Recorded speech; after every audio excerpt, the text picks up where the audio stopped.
Brad Stevens has done it again. I absolutely love what he did tonight and a couple of nights ago as well for the Boston Celtics, bringing in Hugo Gonzales. They make some trades in the second round, bring in 4 second-round picks for the price of 1. They get off Porzingis' contract. They save a couple bucks bringing in Simons instead of Drew Holiday. It's been a fantastic start to the offseason for the Boston Celtics.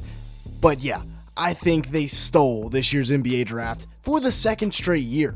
And I really do like this Hugo pick. At first I was kind of like meh, but then I went back, rewatched some more film. He's 6'7" with a 6'11" wingspan. He's 19 years old, won't turn 20 until after next season, and he's an elite hustle player on top of all that. Averaged 5.2 points, 2.5 rebounds in 14 minutes a game in the top league in Spain, playing for Real Madrid, probably the most famous Spanish club.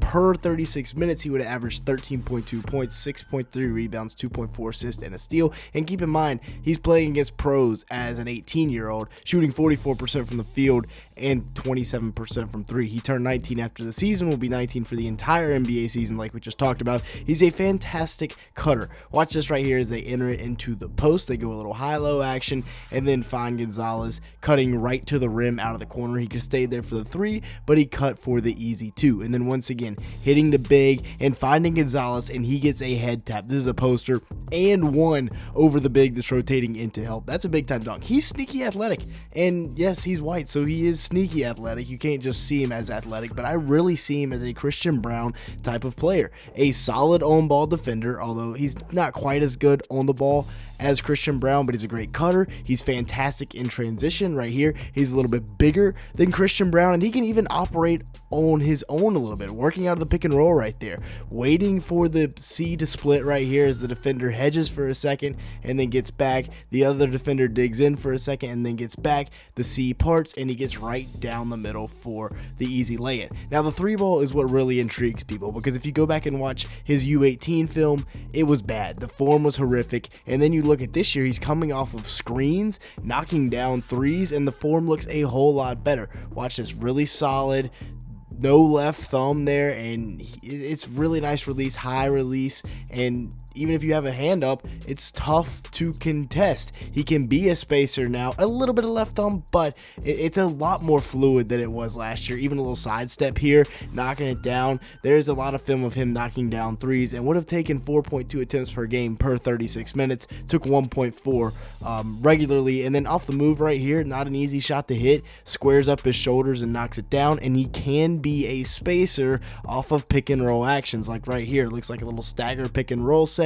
He's the throw behind guy. They hit him as the defender rotates down, and he makes the defense pay for leaving him wide open.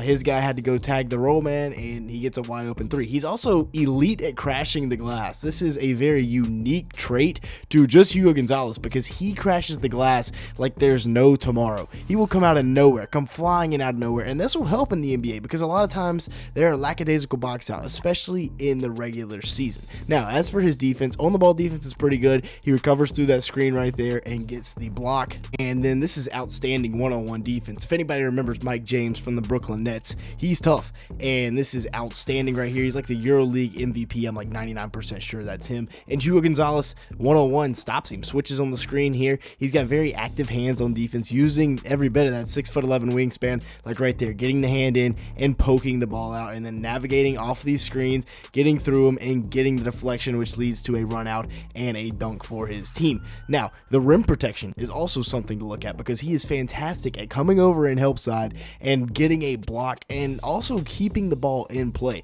Like, watch right here. He gets the block, but the ball also stays in play. He doesn't just swat it out of bounds. He keeps it in play, gets the rebound, and wins a possession for his team. Now, in transition, give me that chase down block artist. You will see that he just beats it off the glass multiple times. This is a really exciting prospect, and a guy that needs some time to grow and develop, but he will have time to grow and develop. And I think Baylor Shireman last year Hugo Gonzales this year, they're hitting on their picks. I really wanted Rasheer Fleming to be a Boston Celtic, though, just so I could say that the Celtics stole the draft, but they weren't able to get him at 32, so they trade 32 to the Magic. They pick up 46 and 57, and then 2 future second-round picks as well. So that's a fantastic trade right there, just acquiring a lot of draft capital for 1 second-round pick. They also pick up Amari Williams at 46, who is 6'11" with a 7'6" wingspan, a very mobile big, kind of a modern mobile big, and with Al Horford getting older, he can kind of take some of those minutes there if he pans out. 11 points a game, 8.5 rebounds, 3.2 assists, and 1.2 blocks at Kentucky. Ryan Hammer was really big on Amari Williams as a second-round sleeper, and I can see why. He's an athletic big, but also has a 7'6" wingspan, so he can block shots. He's the 2-time Defensive Player of the Year at Drexel, finished out his career at Kentucky, but he is 23 and has shown no signs of life in a jumper. He's a great rim protector, as you can see right here, averaged 1.2 blocks per game in just 22 minutes. Also can play a little bit of drop coverage, and that's what he will play in the NBA, like right here, working off of this screen in the drop, playing AJ Hoggard perfectly as he tries to get to the rim. That's just textbook drop coverage, gets the block, nobody rotates down to box out the other big, but Amari Williams could be a guy that could see maybe some minutes for the Celtics next year in a pinch. Now, with that being said, if you've made it this far in the video, make sure to hit the like button, leave me a comment down below, and hit that subscribe button. As you can see here, a large majority of the people that watch these videos are not subscribed to the channel. If that's you, go ahead and fix that right now. Let's get back to talking about the Celtics roster for next year, because I don't think Brad Stevens is done. It seems pretty clear to me that there are still some additional moves to make to surround Jaylen Brown with talent for the upcoming season. Kristaps Porzingis is gone in pretty much a straight salary dump. His 1-year, $30 million contract is off the books. They bring back George Niang, who's making about $8 million a year, so you save $22 million in that move. And as good as Porzingis was, he was just never healthy. He was always injured at the wrong time or sick, something.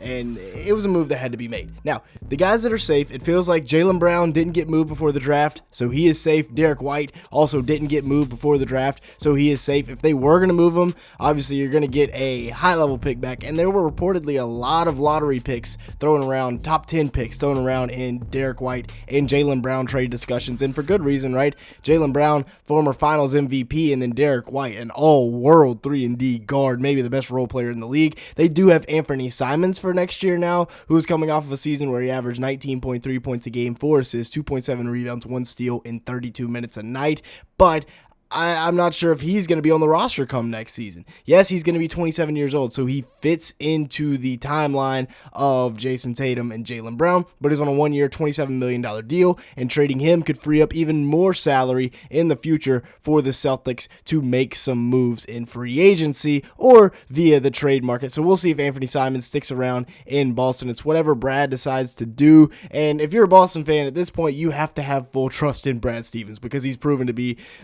if not the best, the second best GM in the league. Baylor Shireman, the rookie from last year, should be stepping into a much larger role this year. Over the last 16 games of the year, he averaged 6.5 points, 3 boards, and 1.2 assists in just 16 minutes a game, which was his only normal playing time, but he did shoot it very well from the field and from beyond the arc. And looking at next year, this could be their lineup. They're going to have to go out and get a 4 because right now I just stuck Sam Hauser in there at the 4. So they've got some holes to fill, if you will, missing 3 starters from last year's team now. But once Tatum comes back, this could potentially be your bench if you re-sign Cornette, plug Hugo Gonzales in there, and that's not bad whatsoever. A whole lot of white boys, but that's not bad whatsoever. But yeah, the Celtics, I don't think they're done making moves. I've heard Domantas Sabonis' name thrown around. Brad Stevens still could shock us all. With that being said, that's going to be it for today's video. However, thank you so much for watching. Make sure to hit the like button. Leave me a comment down below and hit that subscribe button if you did enjoy at any point. And with that being said, thank you so much for watching.